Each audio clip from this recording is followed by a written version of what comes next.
awal gitu ya. Yang disampaikan tadi, dampak teknologi informasi bagi perawat itu seperti apa? Tentunya mungkin sudah merasakan teman-teman sendiri ya, tidak hanya perawat, mahasiswa keperawatan juga sudah menggunakan tentunya teknologi ini. Nah, saya tadi kebetulan mengikuti webinarnya dengan apa namanya tuh, temanya itu adalah bagaimana penggunaan ya metode pembelajaran karena untuk saat ini yang dihadapi adalah eranya generasi milenial dan generasi Z. Kedua-duanya ini tentunya teman-teman mungkin yang generasi Z itu sudah terbiasa dengan internet. Saya termasuk generasi yang milenial, ya bahkan mungkin ada generasi alpha, ya, alpha masih kecil ya, milenial yang terpapar antara belum eh, terkoneksi dengan internet dan yang sudah jadi masa transisi itu kami mengalami hal itu begitu ya. Saya khususnya eh, tentang teknologi ini. Nah, di era pendidikan, kalau dulu saya harus mencari buku gitu ya, sekarang tinggal search saja itu sudah ada. Bahkan eranya kan tentunya sekarang artifisial, teman-teman menggunakan ChatGPT, teman-teman menggunakan Gemini, teman-teman menggunakan Perplexity, menggunakan U.com ataupun lain-lainnya. Banyak sekali AI sekarang yang bermunculan tentunya terkait dengan artificial intelligence. Mungkin nanti di eh, poin-poin materi yang selanjutnya gitu ya. Nah, di sisi perawat pelaksana sendiri, perawat klinisi maksud saya tentunya juga ini punya dampak ya, transisi perubahan gitu ya, tentang revolusi ya, terkait revolusi apakah dengan adanya teknologi informasi ini merubah fundamental praktek keperawatan gitu ya. Sisi yang mungkin terlihat adalah dari pencatatan atau dokumentasi manual ke dokumentasi digital dan terintegrasi begitu ya. Nah, kalau kita berbicara fundamental praktik keperawatan, tentunya secara esensi itu tidak berubah. Kalau teman-teman nursing prosesnya 5 tahapan, maka ke dalam digital, ke dalam teknologi, tetap harus melakukan 5 tahapan. Dari mulai pengkajian sampai evaluasi tetap harus ada. Cuman bentuknya, caranya gitu yang berbeda dengan adanya teknologi ini. Adanya teknologi ini harapannya tentunya lebih banyak ke efisiensinya ya, dari sisi rumah sakit, dari sisi eh, perawatnya itu sendiri gitu ya, dari sisi keuangannya itu sendiri gitu ya, karena dirasa lebih hemat banyak hal gitu ya terkait dengan efisiensi, namun punya dampak lainnya juga gitu ya terhadap praktik keperawatan ini. Nah, secara positif gitu ya, eh, dampak dampak teknologi informasi bagi perawat itu sendiri, yang pertama adalah peningkatan efisiensi kerja. Ya, ini tujuan awalnya, tujuan utamanya dengan adanya teknologi informasi. Yang pertama adalah terkait dengan rekam medis RME, yang kedua akses informasi. Ya, RME sendiri, dari sisi RME mengurangi kertas itu mah sudah jelas, dan kenapa datanya real time gitu ya. Tidak mungkin kalau kita bandingkan dengan kertas tentunya ya itu memakan waktu juga gitu. Data-data update, misal hasil lab, saya masih mengalami ketika eh, saya ambil darah, apalagi sudah saya tulisin sito gitu ya. Kenapa waktu itu pasiennya perdarahan, pos operasi, TURP ya, urep, tapi di selangnya itu ternyata banyak kok darah seger terus. Saya warna yang seger ini bahaya. Ambil darah, terus itu ke lab gitu ya. Dari sudah ke lab itu kan saya harus telepon telepon cepat gitu ya. Tapi dengan adanya teknologi sekarang kan kita bisa mengecek ini ya di ini di komputer hasil labnya apakah sudah keluar atau belum begitu ya. Tinggal kita tunggu di situ saja. Artinya eh kalau dulu udah telepon sudah ada dan saya nyuruh HCA ya HCA itu Healthcare Assistant. Healthcare Assistant ini artinya pembantu perawat lah katakanlah seperti itu. Biasanya lulusan SMA kesehatan gitu ya. Nah, itu ngambil ininya, ambil hasil labnya lalu kan itu prosesnya lama gitu ya. Nah, dengan adanya teknologi informasi ini, harapan secara real time itu perubahan-perubahan gitu ya. Ada selain itu teknologi juga rekam medis elektronik ini juga banyak hal ya terkait dengan radiologi, baik itu ronsen, baik itu apa namanya tuh hasil lab tadi gitu ya, ataupun bagian-bagian yang lainnya. Nah, saya pernah ke salah satu rumah sakit juga mungkin ya. Bukan mungkin ke rumah sakit ya. Jadi kalau pagi ke saya mau ke poli jadwal dokternya siang ada cek ronsen. Ronsen pagi beres di ronsen itu langsung pulang dan saya tidak membawa berkasnya itu ya datang pas ke poli dokternya ternyata hasil itu sudah by komputer hasilnya gitu ya sudah terekap gitu ya di sana artinya secara nilai dari efisiensi itu eh, ada gitu ya kemanfaatannya juga ada seperti itu. Nah, ini pun terjadi ketika lihat dari beberapa apa namanya tuh ya status pasiennya apakah dia menggunakan BPJS ataupun asuransi ataupun umum. Nah, memang ada perbedaan-perbedaan BPJS mengacu pada aturan BPJS ya. Mungkin apakah ada yang berbeda? Saya merasakan sih masih ada yang berbeda begitu ya. Apa yang berbeda ya di salah satu rumah sakit A itu ketika pulang memang saya tidak membawa berkas sama sekali. Mereka kirimkan by WA hasil terus surat kontrol gitu ya. Itu semuanya by WA tapi tidak membawa kertas sama sekali. Tapi ketika ke rumah sakit B masih ada juga gitu ya dilampirkan hasilnya boleh dibawa pulang. Surat kontrolnya masih ada yang kertas juga. Nah, ini ternyata belum secara umum secara keseluruhan sama begitu ya penggunaan dari teknologi ini ya seperti itu ya. Oke, nah yang kedua tentang akses informasi. Kalau eh dulu gitu ya tentunya ada pasien masuk. Ingat mungkin kalau misalkan teman-teman masuk ke rawat jalan ya harus dari pagi. Terus pagi ketika belum ada mungkin baik komputer atau semi lah dalam artian belum full.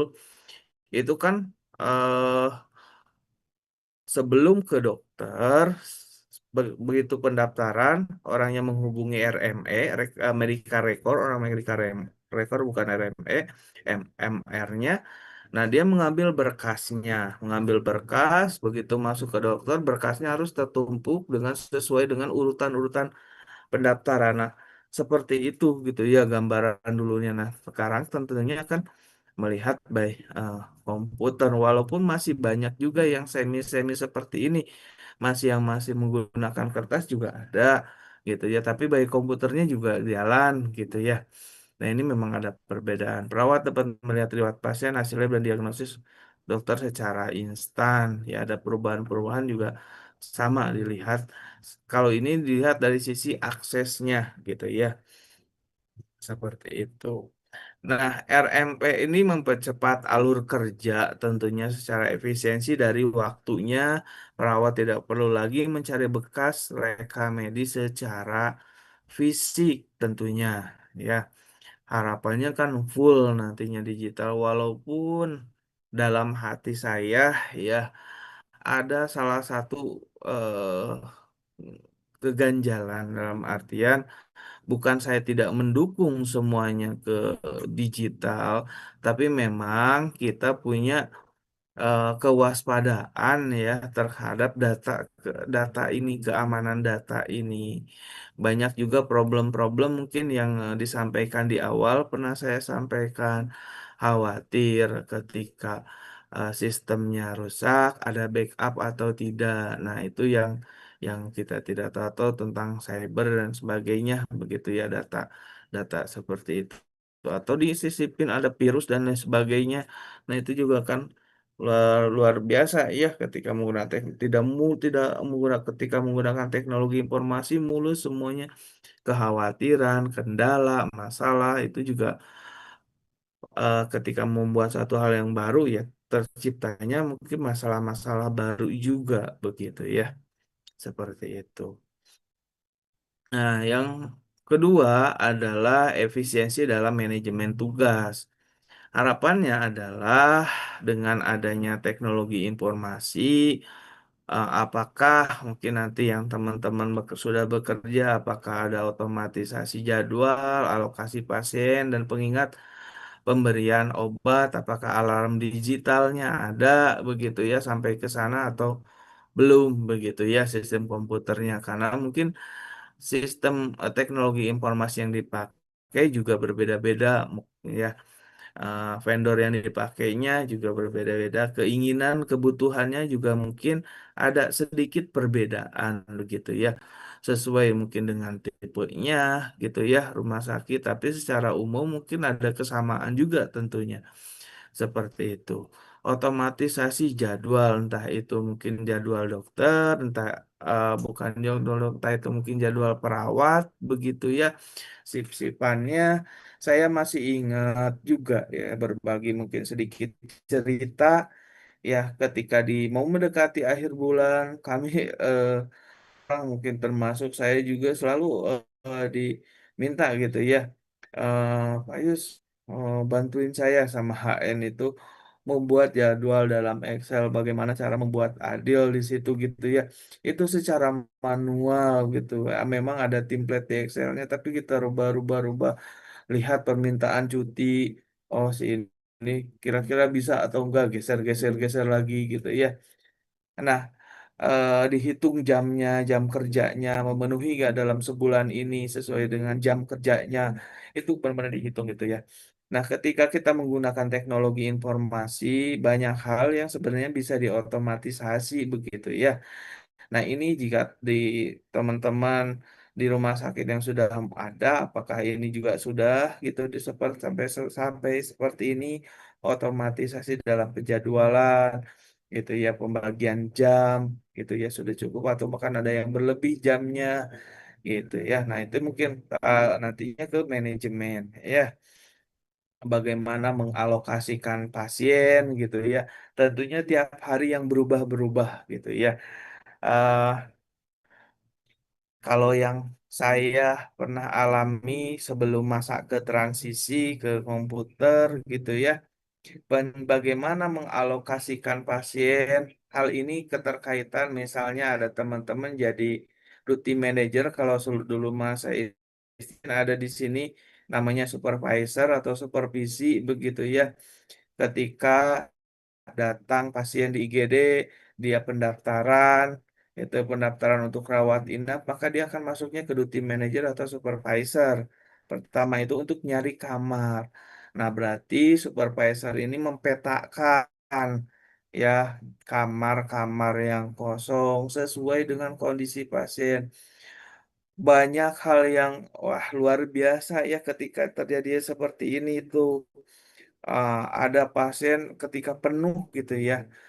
Pasiennya memang infeksius. Ya, kita tentunya harus menempatkan di kamar ruangan yang infeksius, tidak boleh di kamar yang non-infeksius. Apalagi sampai pasiennya yang dia ada harus di kamar di ruangan isolasi gitu ya. Ini informasi ke pasien yang kadang-kadang atau keluarga ke pasien yang tidak tahu gitu, tidak sampai. Ada kadang-kadang keluarga pasien langsung ketika kita sampaikan kamarnya penuh Pak, mohon maaf. Dia datang ke ruangan nyari kulibuk-kulibuk, marah, lihat ada bed kosong, marah-marah, telepon gitu ya. Bagian balik lagi ke pendaftaran, saya melihat ini kosong. Sampai mungkin ke LSM-nya gitu ya dipanggil gitu ya. Padahal apa yang harus kita sampaikan tentunya adalah penempatan pasien itu sesuai dengan kondisi pasiennya. Kadang-kadang kita buat tentunya sama ya, mungkin berapa rumah sakit juga sama. Kadang-kadang kita pisahnya adalah berdasarkan kondisi pasien dan jenis kelamin, berdasarkan usia tentunya anak gak mungkin dewasa. Tapi kadang-kadang ini yang tidak dimengerti oleh kondisi pasien ataupun keluarga pasien. Melihat bed kosong, oh itu kosong aja bisa masuk. Itu kan nggak bisa seperti itu ya.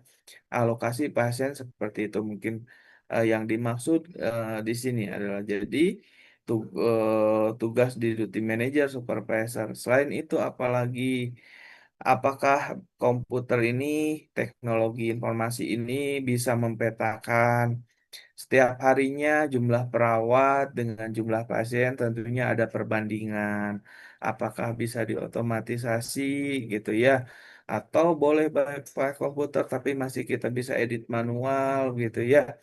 Nah, itu mungkin hal-hal yang perlu dipikirkan ketika belum apakah sistem di komputer sudah bisa mengotomatisasinya, membaginya. Kalau masa transisi saya ngalaminnya adalah pas masuk ke misalnya dinas pagi, pas datang itu di nurse station, terus belakangnya ada ruang perawat, di situ saya akan melihat namanya whiteboard. Jumlah pasiennya di situ ada, perawat ini pegangnya ini, pegangnya ini, pegangnya ini, perawat B ini, saya pegang kamar berapa, pasien yang mana saja. Nah, itu pun kan manual mungkin masih berjalan, tapi apakah by komputer sudah bisa atau belum? Nah, itu ya harapannya kalau dengan adanya teknologi informasi itu juga masuk, termasuk pengingat pemberian obat. Nah, ini pemberian obat itu masuk ke dalam IPSG ya, International Patient Safety Goals ya, ataupun sasaran keselamatan pasien. Salah satunya adalah pemberian obat gitu ya. Nah, ini keamanan keamanan obat ya. Artinya saya pun masih banyak menemukan gitu ya ketika praktek, ketika kerja khususnya ya, masih ada obat yang lebih dari eh, apa namanya tuh entah itu dosisnya, entah itu rute pemberiannya, entah itu jadwal pemberiannya. Kadang-kadang kan begini, misalnya pesan obat itu untuk 3 hari ya, 9, 3 kali 1 berarti kan 9 untuk 3 hari itu ya. Tapi pas hari ketiganya itu kok masih sisa banyak. Nah, hal-hal yang seperti ini gitu ya. Apakah itu ada alarm ini misal oh harus memberikan obat ini harus diberikan sekian sekian. Tapi memang hal ini kadang-kadang tidak jadi saklek ya. Berbeda ruangan, berbeda juga situasinya. Contoh, hal ini apakah bisa diterapkan di ruang-ruangan lainnya seperti intensif? Intensif itu luar biasa fluktuatif termasuk obat. Kenapa? Misalnya pasien DM dia harus suntik insulin gitu ya. Ini atau di drip insulin ya, tapi pada saat itu kan kita cek gula darah dulu. Ketika gula darahnya drop, nggak mungkin juga harus kita suntik insulin, maka itu bisa di stop sehingga hasilnya akan mungkin sisa harus insulinnya habis sekian kok malahan sisa-sisa terus. Ini berarti tidak diberikan, yang harus dibikin reportnya. Nah, itu kan ada sesuatu hal, ada beberapa ruangan yang harus fluktuatif tidak sama itu. Maka mungkin aturan di situ harus sistem di situ harus dibuat fleksibel. Selanjutnya, sisi lainnya dalam manajemen tugas ada komunikasi terintegrasi. Tentunya apakah sudah menggunakan S-bar yang sudah terintegrasi gitu ya untuk operan pasien antar perawat gitu ya ataupun laporan antara dokter perawat kondisinya seperti apa ataupun perubahan diagnosisnya begitu di sistem tersebut, sistem informasi ataupun teknologi informasi ataupun sistem yang dipakai di rumah sakit ya, sistem komputernya. Departemen lain ya, apakah itu dengan laboratorium gitu ya, ataupun yang lainnya. Nah, TI ini membantu perawat dalam mengelola waktu dan tugas yang berdampak pada peningkatan produktivitas harusnya adalah ke arah sana ya, terutama dalam manajemen tugasnya punya dampak ke arah sana gitu ya.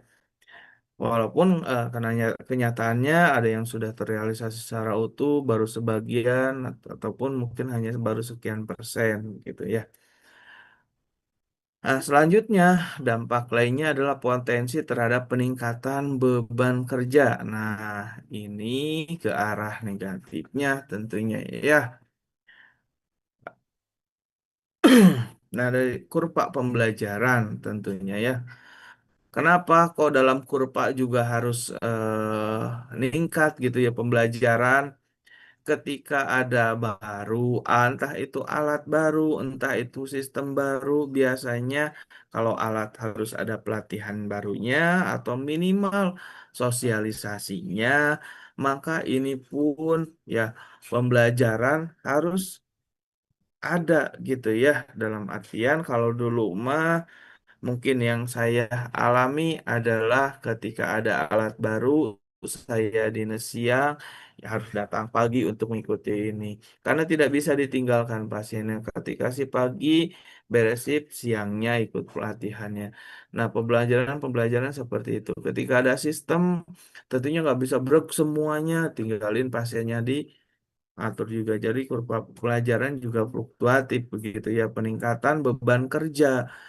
Jadi ya ikut menyelesaikan tugas, lalu itu juga ikut belajar lagi begitu ya.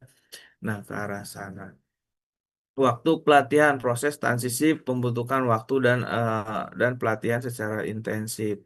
Nah, tentunya menggunakan sistem apalagi ya mungkin yang susah ya dalam artian susah untuk berpindah gitu ya dari manual ke elektronik atau tidak terbiasa gitu ya generasinya mungkin generasi baby boom ya, artinya yang sudah lama ya kalau masih ada gitu ya belum pensiun ya itu juga mungkin agak ya kalau belum terbiasa juga harus dipaksakan gitu biasa harus diajarkan.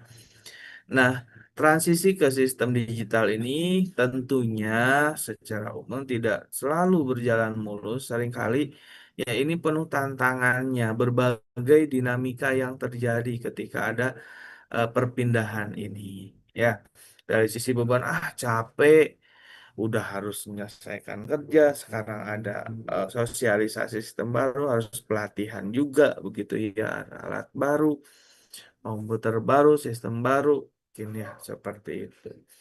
Nah, ini jadi mengarah ke peningkatan beban kerja. Ya. Selanjutnya adalah beban kerja secara teknis. Nah, kadang-kadang ini juga mempengaruhi, nah ini ke arah negatifnya ya. Apakah sistemnya pernah down, error gitu ya, atau jaringannya lambat? Nah, berarti gimana nih kalau jaringannya nggak bisa cepat, lama servernya gitu ya. Nah, ini pun menjadi kendala gitu ya bagi perawat itu sendiri ya. Yang selanjutnya ketergantungan. Selanjutnya, kalau kita sudah ketergantungan, ya udah nyaman, ada sisi lain juga, ya dampaknya apa? Ketika error, mati gitu ya. Nah, kita nggak bisa kerja karena tidak terbiasa selain digital komputernya rusak ataupun sistemnya error. Nah, backupnya di mana begitu ya? Maka pentingnya sistem pendukung di sini ya, backup datanya, solusi darurat jika teknologi tidak berfungsi. Bayangkan mungkin komputer ataupun PC ataupun laptop yang terus di situ nyala gitu ya, di ruangan 24 jam tidak mati-mati. Nah, itu juga tentunya dari sisi umur teknologi juga punya batasan umur ketika diporsir kerja. Nah, apakah dia mengalami pelambatan dari sisi kualitasnya gitu ya. Maka biasanya spek-spek untuk di rumah sakit yang speknya memang bisa apa namanya itu hidup terus gitu ya komputernya. Nah, sehingga ketika kita melihat dampak teknologi informasi bagi perawat itu, kita melihat adanya efisiensi tentunya, tapi di sisi lain juga lihat ada beban kerja. Sisi positifnya adalah meningkatkan kecepatan, akurasi, dan koordinasi, gitu ya, efisiensi. Tapi di sisi negatifnya, ada juga yang merasa bahwa ini menjadi beban, gitu ya, menambah stres, harus ada menambah tantangan teknis lagi, gitu ya, dan resiko ketergantungan. Secara kesimpulan dari dampak bagi perawat itu sendiri. Ya, oke. Selanjutnya, dampak lainnya di sisi dokumentasi. Ya, ada beberapa riset juga yang menyampaikan bahwa sebenarnya sisi positifnya gitu dari kualitas dokumentasi. Ini yang dari Suganda dan Haryati tahun 2020 risetnya itu menyatakan bahwa dengan adanya dokumentasi peralatan elektronik lebih berkualitas daripada dokumentasi yang berbasis kertas gitu ya. Kenapa ya? Tentunya sebenarnya mungkin yang awal-awal pernah saya sampaikan, tulisan yang beragam kalau pakai kertas, huruf yang beragam gitu ya, miring, bold, enggaknya juga beragam gitu ya. Jenis ininya stylenya juga beragam kalau pakai tulisan. Nah, pakai komputer tentunya dilihatnya keberagaman sehingga keterbacaan kualitasnya juga meningkat dibanding dengan manual. Yang lainnya juga menyatakan bahwa electronic nursing documentation berpotensi meningkatkan kualitas dokumentasi dengan mengurangi kesalahan, meningkatkan kepatuhan dokumentasi. Nah, layaknya kalau misalnya Google Form teman-teman ngerti ada yang dibintangi merah, berarti itu harus diisi. Nah, hal inilah yang mungkin menyebabkan meningkatnya kepatuhan sendiri dengan adanya teknologi ini, sehingga kualitas dokumentasi juga dapat dikatakan meningkat gitu. Hal-hal yang wajib tidak bisa dilepaskan gitu ya ketika di sistem dibuat seperti itu. Selanjutnya fokus pada perawatan pasien. Nah, ini harapan pentingnya dengan ada dokumentasi dengan adanya teknologi informasi apa gitu ya. Ya, selama ini kan hasil penelitian, hasil riset, riset dan saya merasakan itu nyata gitu bener apa yang dirisetkan hasil riset itu bahwa sebagian besar waktunya perawat itu dipakai untuk dokumentasi. Ya, saya pun memaknai itu, mensikapi itu ya, memang seperti itu ya ketika pasien banyak. Ya, dia harus pegang 10 11 gitu ya. Yang dilakukan adalah tindakan penting-penting saja. Infus, si obat gitu ya. Terus radiologi, apa yang diinstruksikan atau menjadi permintaan dari dokternya, itu yang didahulukan. Begitu ya. Setelah itu pencatatan karena kita kalau melihat perbandingan misalnya yang tidak seimbang antara perbandingan perawat dengan pasien yang dan terlalu banyak gitu megangnya maka di akhir-akhir dokumentasi eh banyakkan dokumentasi begitu ya yang dilakukan ketimbang dengan dekat pasien. Nah, hal ini berefek kepada ketika kita di pasien, ya dekat dengan pasien itu tidak sepenuhnya gitu ya. Bahkan kalau saya boleh ini ya, eh, coba saja gitu ya teman-teman ke rumah sakit. Hal ini mungkin jadi saran ya dari saya pribadi gitu ya. Teman-teman coba tanya ke pasiennya, keluarga pasiennya, eh eh yang atau ibu atau bapak yang rawat ibu perawatnya siapa?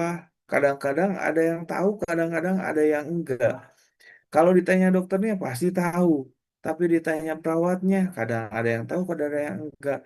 Nah, ini artinya kehadiran kita tuh ada atau tidak adanya belum dirasakan sepenuhnya. Bahkan kenal dengan pasien juga belum gitu ya, belum seutuhnya. Kadang ada yang memperkenalkan diri, kadang enggak gitu ya. Padahal hal yang kenapa sih takut atau bagaimana gitu kalau ini kalau ada salah oh tahu nama saya. Nah, itu buktikan bahwa kita ya bertanggung jawab memang dipegangi pasien. Pasien harus tahu nama minimal, minimal nama saya yang merawat dia itu saya dalam satu shift itu. Nanti saya siangnya siapa operkan ke siapa gitu ya. Jelas pasiennya oh perawat ini. Sehingga dengan menyatakan diri kita bertanggung jawab penuh maka full ya kita melaksanakan dengan penuh tanggung jawab ke pasien itu. Memang hal yang banyak dirasakannya adalah ketika ya fenomena-fenomena beban kerja dan sebagainya itu punya pengaruh gitu ya ke arah sana. Nah, selanjutnya telenursing memberikan kalau kalau sudah berjalan ini gitu ya telenursing sudah peningkatan hubungan antara pasien dan perawat. Karena begini ya, saya pernah eh, dapat cerita mungkin teman-teman tahun ini udah tahun ke belakang itu kita ada salah satu dosen di kita juga yang dari eh, yang sekarang kerjanya di Belanda dosen dosen kita gitu ya tapi sekarang mungkin nggak entah jadi entah sekarang full di sana dulu ambil cuti terus pindah lagi ke sini lagi. Saya ingin tahu gitu sistem di sana seperti apa ke arah teknologi, ke arah sistem yang dipakai. Beliau menceritakan sekarang sih masih aktif paling saya koordinasi di apa komunikasi di Instagram pengen tahu gitu di sana seperti apa. Ternyata alurnya Pak, ternyata kalau di luar itu, kalau di sana di khususnya di saya tempat saya kerja gitu, di sana. Jadi kalau pasien masuk ke rumah sakit, terus dia pulang, si perawat yang memegang pasien tersebut, sebelum pasiennya pulang, dia koordinasi ke layanan pertamanya yang ada di lokasi itu. Operan katanya, seperti itu. Operan seperti apa? Maksudnya layanan seperti apa kata saya itu. Ya kalau di kita mah puskesmasnya lah katanya. Jadi nanti itu tidak ke rumah sakit langsung yang bertanggung jawab di wilayah situ siapa. Puskesmas itu misalnya oh ini pasienmu jadi dikembalikan ke sana ketika ada apa dia diceritakan perannya yang bertanggung jawab puskesmas itu gitu ya ibarat kata puskesmasnya lah ya. Nah, ke sana dulu sebelum ke rumah sakit kontrolnya. Oh, jalurnya berarti ya memang dia menggunakan apa ya namanya itu ya eh health community-nya ya, bukan health community ya, petugas di situ tuh. Jadi sistemnya memang sudah tertata dari bawah berangsur ke atas, begitupun baliknya dari atas ke bawah lagi gitu ketika masuk pasien itu. Ya mungkin sama seperti BPJS sekarang juga sama ya ke Paskes satu dulu baru bisa ke rumah sakit ketika kontrol, nah tetap harus ada rujukan dari rumah sakit. Tapi di sisi lainnya mungkin komunikasinya baik, tetap baik sistem misalnya katanya telepon ke sana itu. Nah, dengan adanya teknologi harusnya sudah baik sistem juga sekarang gitu ya.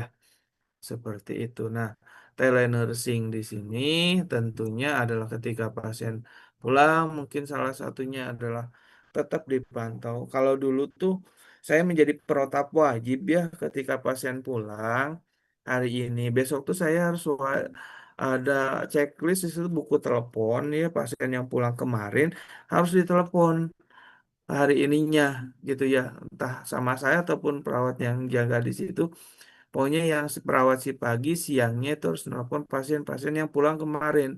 Bagaimana kondisinya, eh, obatnya gitu ya, eh, jadwal kontrolnya diingetin, itu dievaluasi sampai dia pulang ke rumah.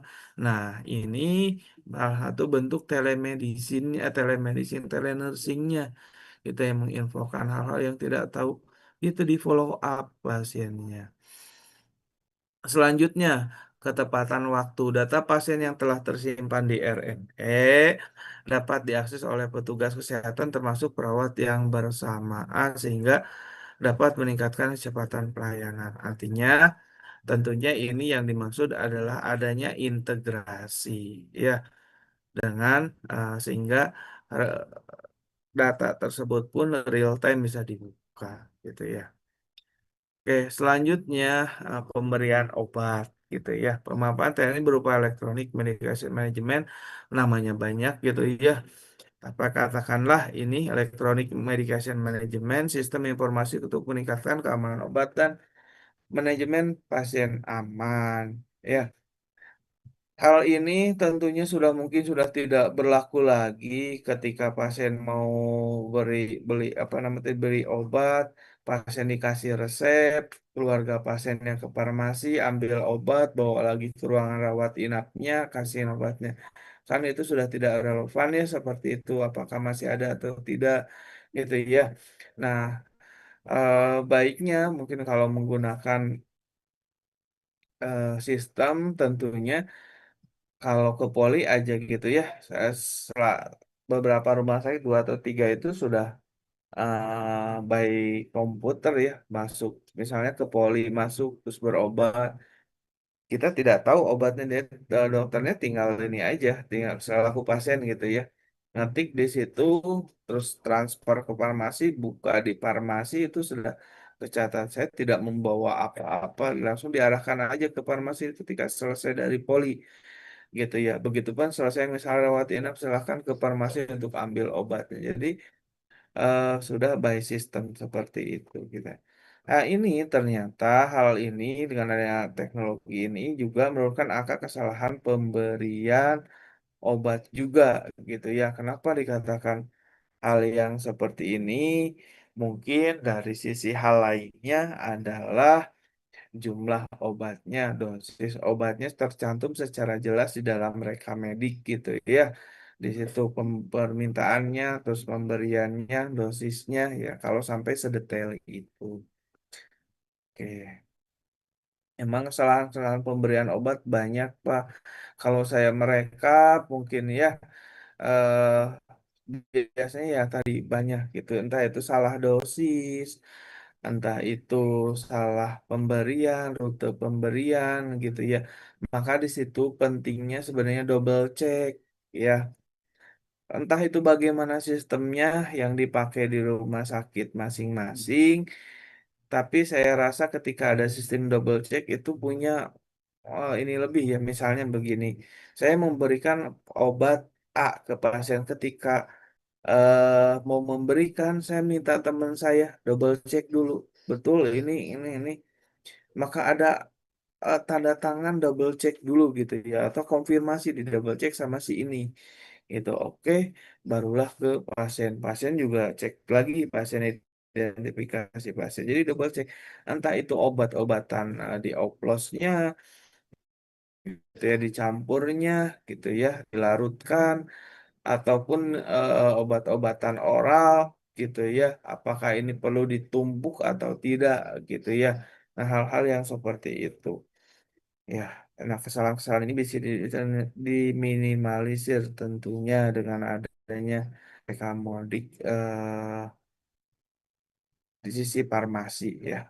Yang selanjutnya dampak lainnya ternyata kepuasan perawat. Kemudahan kalau yang teman-teman sudah terbiasa ya ternyata ini meningkatkan kepuasan perawatan gitu ya dengan ada sistem hasil penelitian itu sehingga ini memberikan dampak peningkatan kualitas layanan. gitu ya, seperti itu. Dokumentasi pemberian obat elektronik menyediakan hampir sama kalau yang ini ya. Oke. Nah, selanjutnya dampak bagi pasien. Apa dampak bagi pasiennya gitu ya? Teknologi mengubah pengalaman pasien dari pasif menjadi lebih aktif. Kalau dulu hanya menerima, menerima, menerima gitu ya. Sekarang dengan adanya teknologi informasi, era keterbukaan informasi, hal-hal yang keterkaitan dengan sakit kadang-kadang itu sudah banyak informasinya. Contoh begini maksudnya, ya kalau dulu itu sudah dulu juga ya, mungkin saya bercerita mengenai beberapa jenis, bukan jenis ya, kriteria pasiennya ya. Ada yang pasien itu ketika datang, saya datangi, itu mau pengkajian, mau memberikan obat, ada yang menolak. Kenapa saya dikasih antibiotiknya ini? Kan saya biasanya pakai antibiotiknya itu.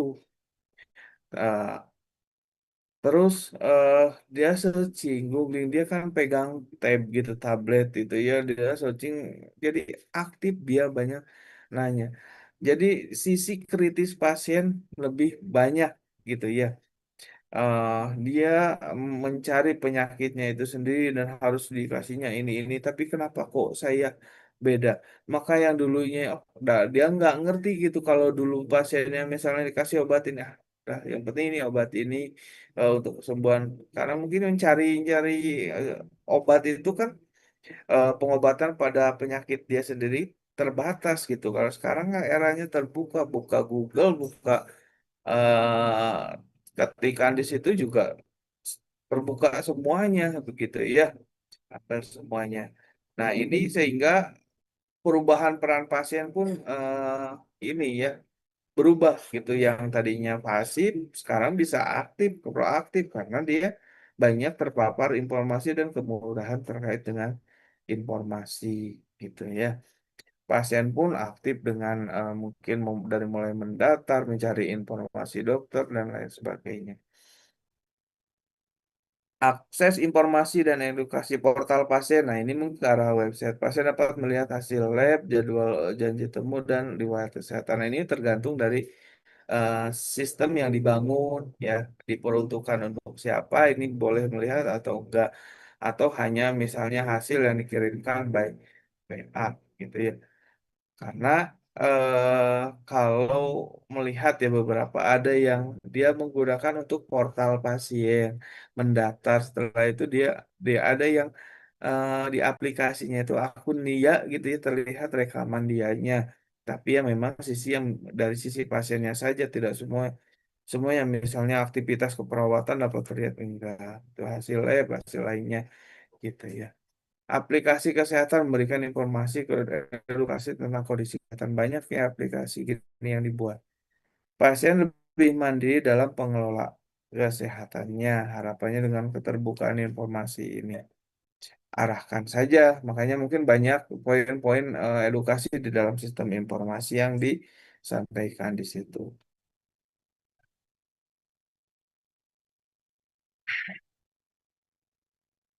Selanjutnya dikatakan bahwa beberapa penelitian juga mengatakan bahwa dengan adanya pasien telemedicine, layanan jarak jauh gitu, konsultasi virtual, tapi mungkin kita masih terbatas ataupun realnya saya tidak yang benar-benar ini ya belum melihat realnya gitu ya. Harusnya gitu ya dampaknya adanya konsultasi secara virtual itu ini meningkatkan juga gitu ya, punya dampak positif buat pasiennya.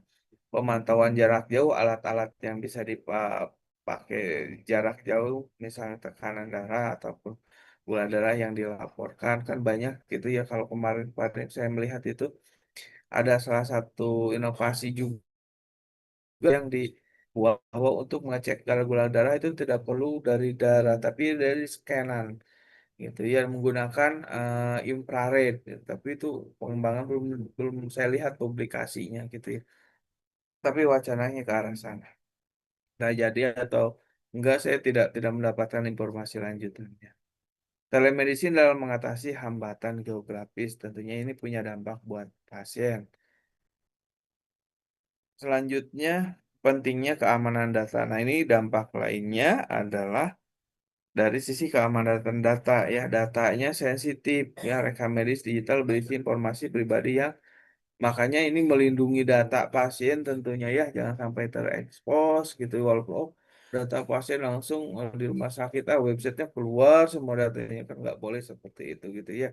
Ada kekhawatiran juga dari pasien itu terkait keamanan data mereka begitu ya. Upload tentunya kan NIK segala macam yang menjadi kata kunci sekarang NIK-nya itu. Ancaman cyber mereka-mereka yang kritis ya juga eh, data saya bagaimana gitu ya di situ apakah benar aman bisa disalahgunakan karena banyak hal mungkin saya pernah menjatuhkan mohon maaf mungkin ya ada yang kadang-kadang produk tertentu yang datang ke rumah sakit. Oh, saya minta nomor teleponnya, satu nomor telepon dihargai sekian. Itu real adanya yang seperti itu. Kenapa? Dia mau mempromosikan lewat ini entah produk dia, misalnya produk untuk anak-anak, entah itu produk untuk pengganti susu, entah itu untuk MPPASI dan sebagainya itu ada gitu ya dihargai. Nah itu kita kan nggak boleh gitu memberikan seperti itu. Ada yang dalam tanda kutip meminta gitu ya data itu dijanjikan dengan harga gitu ya.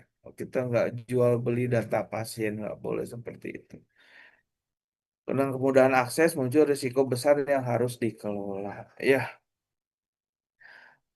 peran perawat dalam menjaga kerahasiaan. Nah ini juga kerahasiaan perawat tadi menjaga kerahasiaan informasi pasien tentunya ya. Jangan kalau melihat dari mungkin kertas itu ya itu juga ada kekhawatiran gitu ya ya kalau by sistem mungkin itu lebih sedikit aman gitu ya. Tidak terlihat secara langsung. Nah, mudah-mudahan ini tidak di open gitu ya tentunya jarang gitu ya. Ini memang benar data pasien kerahasiaan pasien. Kewaspadaan menggunakan kata sandi yang kuat tidak membagikan informasi login. Nah ini ya saya nggak tahu apakah sekarang sudah eh ini satu perawat satu akun gitu ya. Kalau mungkin dulu saya mengalaminya di transisi itu masih satu ruangan pakai aksesnya adalah akses kepala ruangan gitu ya. Nah, harusnya tentunya menggunakan login seolah-olah semuanya itu ya ya loginnya atas nama itu aja gitu. Kalau perawat yang membuka tahu loginnya ya atas nama dia aja, akun dia aja yang bisa masuk begitu ya. Tentunya harusnya semuanya singkat bisa diidentifikasi, oh si ini menggunakan akun ini gitu ya masuknya sehingga pertanggungjawabannya ya membuka akun itu gitu ya, menghabisi ngacak-ngacak data gitu ya. Terus kepatuhan memahami dan mengikuti kebijakan privasi data ya ini peran kita keamanan data. Nah, ini ada hasil akhirnya adalah bahwa kode etik perawatan ini ya terkait dengan kerahasiaan data pasien ya. Jangan sampai diumbar gitu ya. Bahkan jangan sampai diceritakan di luar rumah sakit ngobrol misalnya pas pulang, oh si pasien ini, si keluarga pasien ini, bla bla bla bla terdengar oleh kiri kanan kan nggak boleh ya. Cukup di dalam rumah sakit sesuai dengan tugas.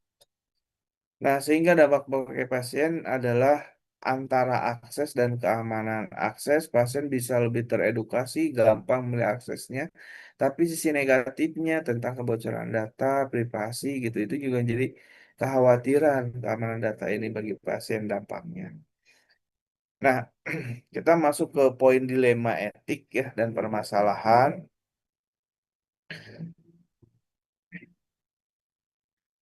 Dilema etik penggunaan teknologi informasi munculkan pertanyaan moral dan etik yang kompleks gitu ya. Nah, tentunya ini ada hal yang menjadi eh, dilema gitu ya ketika adanya teknologi informasi. Ya, yang pertama adalah permasalahan kesetaraan akses atau digital divide. Ya, dilemanya adalah ketika teknologi informasi ini memfasilitasi kolaborasi tim medis, tetapi apakah semua orang perlu melihat semua data pasien. Kadang-kadang rebut, oh saya mau masuk, saya mau ini, boleh nggak saya mau masuk ke ranah ini, boleh nggak saya masuk ke ranah itu. Kadang-kadang ada rasa kepo juga gitu ya. Nah itu kan nggak boleh. Nah dilemanya adalah ketika tentunya punya eh, adanya yang namanya terintegrasi, kita butuh data itu tapi punya nggak boleh kitanya gitu ya. Nah ini juga tentunya munculkan dilema. Nah solusinya adalah implementasi sistem hak akses berjenjang dari siapa dulu gitu ya yang boleh, tentunya haknya dia sampai mana itu dibuat dalam SOP, dalam aturan, walaupun aturan ini adalah untuk penggunaan komputer atau elektronik. Artinya setiap anggota tim hanya boleh mengakses data yang relevan dengan tugasnya. Ya, nggak boleh di luar dari tugas kita. Pembagian kontrol, akses kontrol. Nah, selanjutnya adalah kerahasiaan dan keterbukaan data. Tidak semua pasien memiliki akses internet atau kemampuan teknis yang sama. Nah, ini jadi dilema. Bayangkan kalau misalnya semuanya harus menggunakan pendaftaran menggunakan digital gitu ya. Mau kontrol mau pulang, Bu tinggal menggunakan ini ya. Atau saya kirim ke WhatsApp ya. Tidak semuanya kadang-kadang punya handphone itu ada akses internetnya. Bahkan mungkin ada juga yang tidak mempunyai handphone. Nah ini jadi menjadi satu dilema. Kalau kita memberikan ke keluarganya boleh atau tidak gitu ya, tentunya apakah keluarganya sebagai penanggung jawab, kalau banyak kan tentunya kita ambil penanggung jawabnya. Dapat menciptakan kesenjangan dalam pelayanan kesehatan tentunya. Coba aja dari pendaftaran kalau semuanya online begitu ya. Ada juga kadang-kadang yang nggak punya, bahkan dia jadinya nggak kontrol gitu ya karena nggak punya akses itu. Itu kemungkinan ada dan memang ada yang seperti itu. Ya sediakanlah alternatifnya tentunya begitu ya. Walaupun masuk ke digital tapi dibantu seperti apa? Adakah fasilitas pendukung pembantu bagi yang memang nggak punya HP ataupun nggak punya internet, pakai koneksi di situ atau bagaimana? Bagaimana memastikan semua orang mendapat pelayanan yang sama karena harus sama gitu ya. Kita kan nggak boleh membeda-bedakan di situ ya secara etika. Tanggung jawab saat terjadi kesalahan. Jika terjadi kesalahan entry data atau sistem error, siapa yang akan bertanggung jawab di situ? Gitu ya, apakah perawat, tim IT, atau pengembang software? Maka di situ siapa yang, nah ini menjadi satu dilema. Siapa yang memang menggunakan itu atau akses siapa itu harus ditelusur gitu ya, harus ditelusur sehingga ini menjadi eh, dilema gitu ya. Tergantung itu harus ada penelusuran terlebih dahulu. Pentingnya dokumentasi yang jelas dan audit jejak digital kata kuncinya. Jadi harus bisa ditelusuri gitu ya siapa yang eh, masuk dari mulai masuk terus merubah atau menginput data, memproses datanya. Pentingnya transparansi akuntabilitas dalam penggunaan teknologi, maka SOP-nya gitu ya. Ini menjadi tanggung jawab gitu ya, harus dilaksanakan sesuai dengan SOP. Oke, saya masuk ke kesimpulan ya. Kita lebih awal ya.